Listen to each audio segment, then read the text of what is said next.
Art Night, Minimal Art Night. Our concept tonight, our theme is minimalism.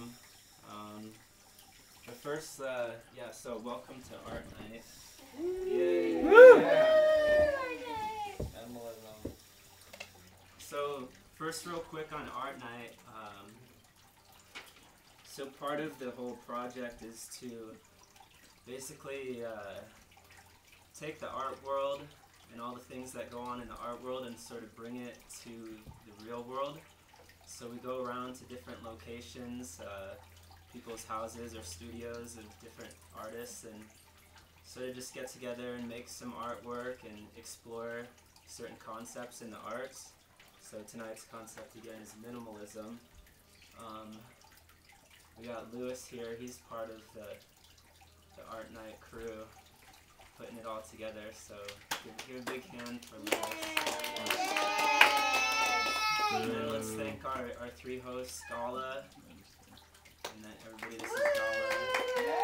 This is Lewis number 2 at LR. He also lives here.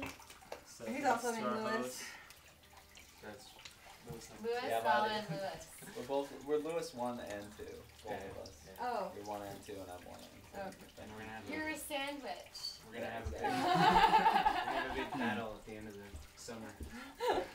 One top. So a lot of times in the arts, you go and you walk into a gallery or a museum or something, and you see a bunch of weird stuff. Maybe they call it like conceptual art, or maybe you go to a dance. We have a dancer here, Elizabeth, and people see some artsy kind of stuff, and they don't really understand it. It's not like reading a book or going to school and hearing a lecture or something like that. It's just the art is there and it speaks for itself, and if you don't get it, you don't get it. So part of these presentations then are to sort of understand a little bit what's going on in the arts and what kind of language the arts speak. So we're going to look at one of these movements in the arts called minimalism, which is one of those things you'd walk into and you'd go, why is this art? Or I could have made that, or something like that. Or so why is it please no flash. So you wonder about it, so I'm gonna try to shed a little light on this movement, minimalism. And also in doing these presentations,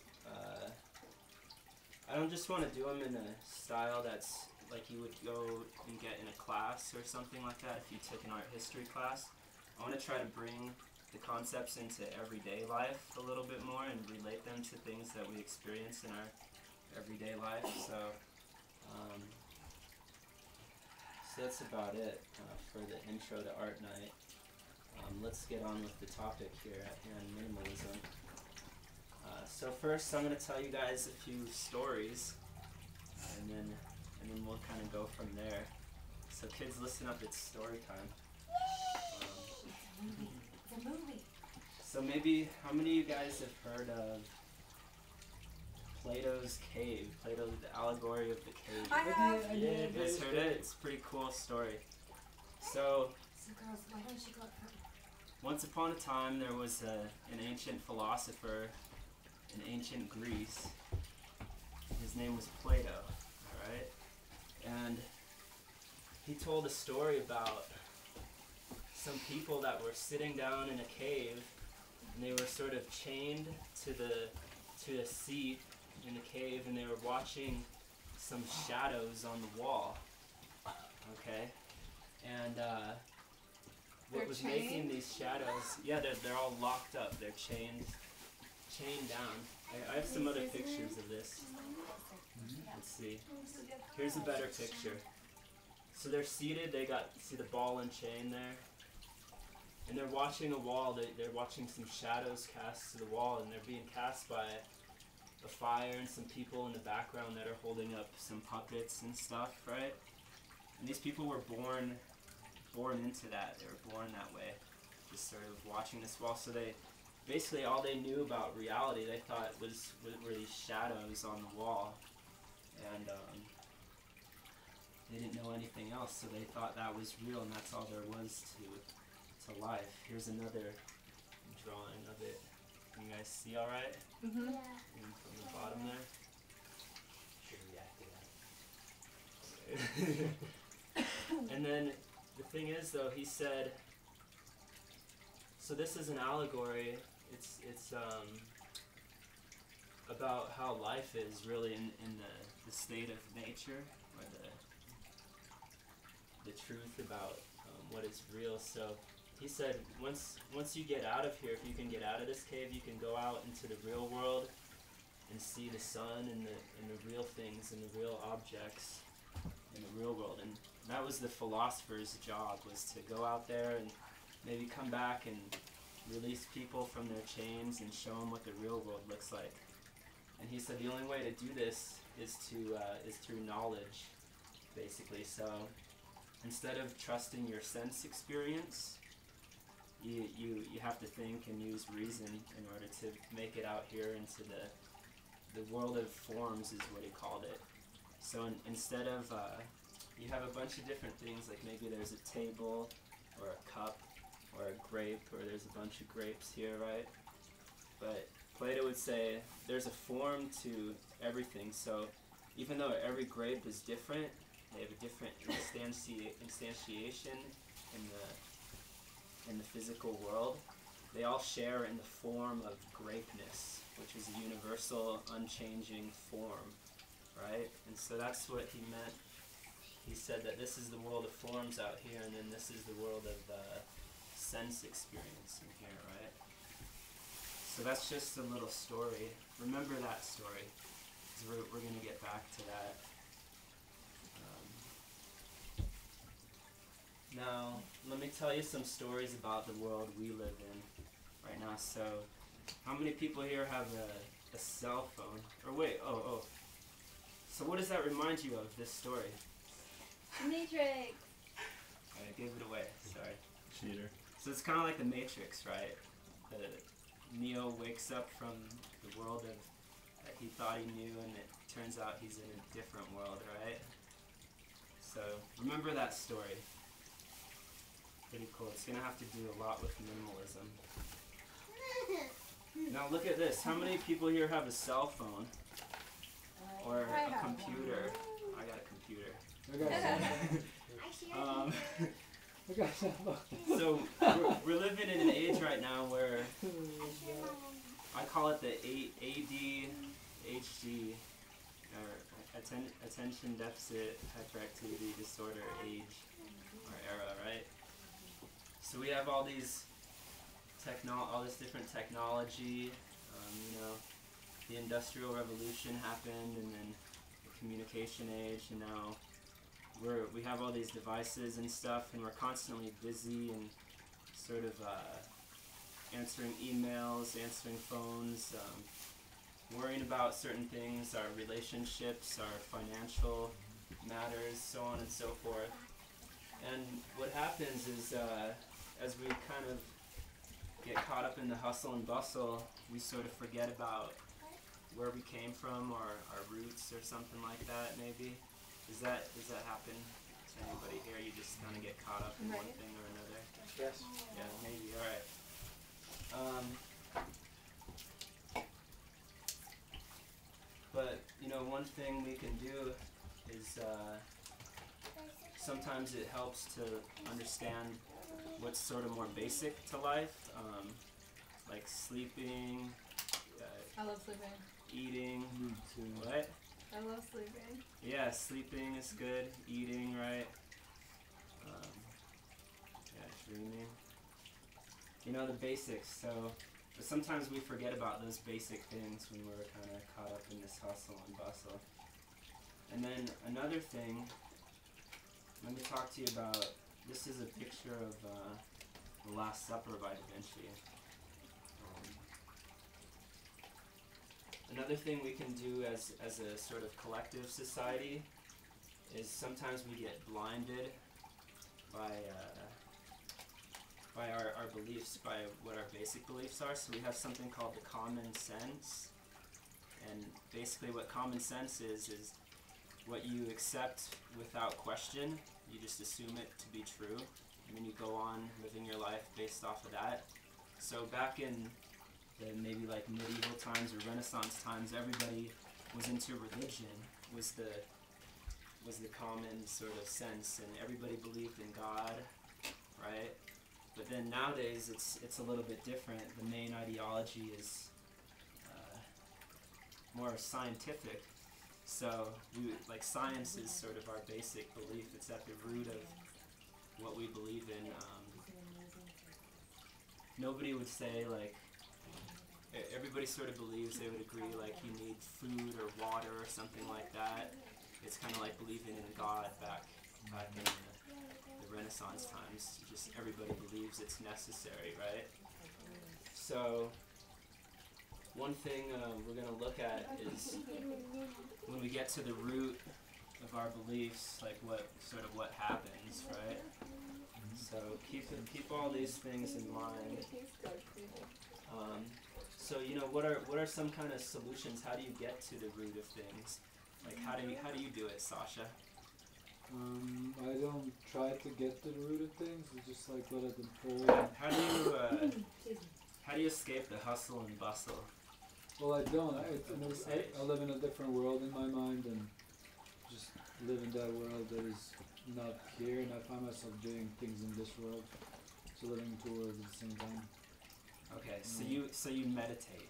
Right. Right. So that might be a solution to all this. We seek some sort of zen. Right.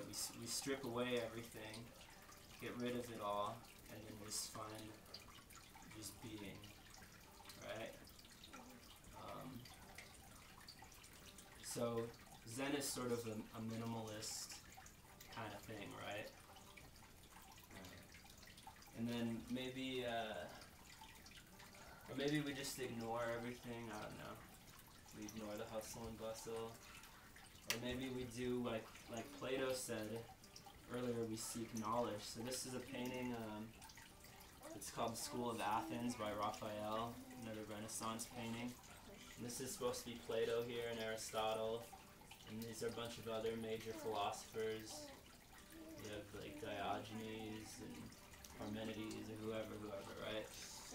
All up in there. So maybe we seek knowledge to try to escape from the issue of too much being overstimulated, right?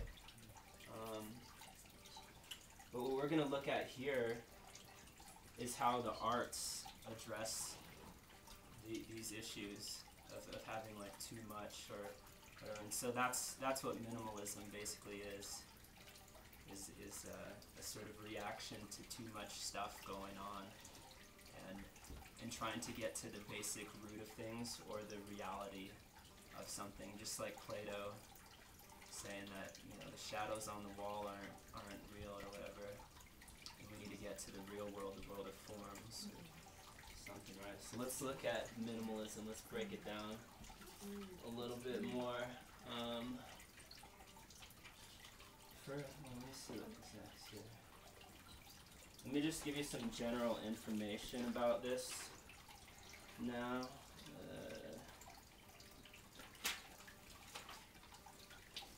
So minimalism is an arts movement, basically mainly visual arts is what I'm going to talk about here. So that's painting and sculpture. This occurred in America in the 1960s, so it was about like a decade long. It's also called literalist art, sometimes or ABC art, it's another name for it. And basically what minimalism is it's taking painting and sculpture and emphasizing extreme simplicity or objectivity over like complex or subjective expressions. So it's really stripped down. You strip the art down to its basic fundamental features. Also, there's different sort of variations or different mediums that this sort of happen in. So music, there's some minimalist music, minimalist architecture, writing, and some film. We're going to look at some of those examples a little bit later.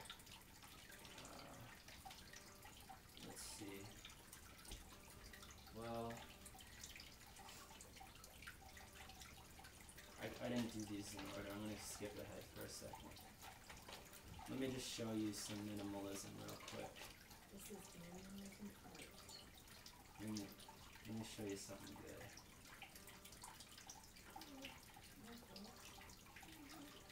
So this is kind of minimalism.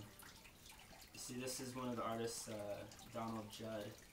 Just some simple boxes, or some sculptures of boxes, all lined up symmetrically. That's it. Pretty simple stuff, right?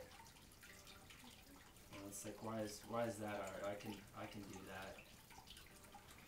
Karis and Madeline can do that, right? You guys can make some boxes. You can be famous artists making lots of money if you just do simple stuff. But let's go back. So now let's look at the context a little bit and see how this movement arose and why it is the way it is. So basically, what we have to look at is a thing called modernism. So modern art is basically the idea. So before we saw, like in Raphael, they tried to make things look real, create an illusion, so it looks how the eye would see it in reality. There's an optical sort of illusion or a real sort of thing going on. But what happened with modern art, this is Manet here. Luncheon on the Grass is what this is called. And this is considered probably the first pieces of modern art. And basically what he does here is sort of flatten out the surface a little bit more. It's a little bit more loose. It's not exactly how the eye would see it, but it's more of a painterly style, you say. So it's just a little bit more expressionistic, right? And basically what happened is some artists got exposed to some Japanese print art, which was very flat because of the technique they used to do prints. They couldn't get all the detail like the Renaissance painters were doing and create that illusion of reality, so they just had to use flat like color and use a very illustrative style to convey a picture of a landscape or something like that. And basically a lot of artists in Europe started seeing this stuff and saying like, cool, why don't we do pictures like that? Why don't we flatten out stuff a little more? This is some Picasso here.